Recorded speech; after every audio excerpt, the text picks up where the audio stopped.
let's talk about sex ed.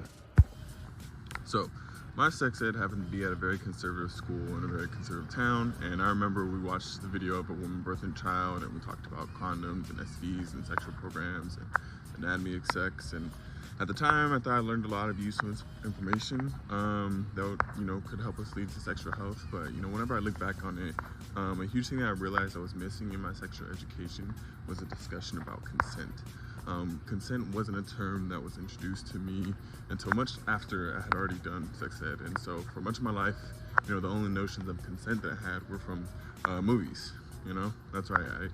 I had to learn the movies about, I thought I had to learn from movies about how to initiate a sexual encounter rather than being taught through that lens, through the lens of consent, right? So, I used to believe that initiating a kiss always had to be this grandiose romantic moment in which consent was assumed rather than confirmed, right? And obviously that's problematic. What's even more problematic is that I'm not the only one like that, right? There's millions of other people whose sex lives have been impacted because youth aren't being properly introduced and educated on what the concept of consent is and what it looks like, right? Why would we allow this to happen? We need to address this.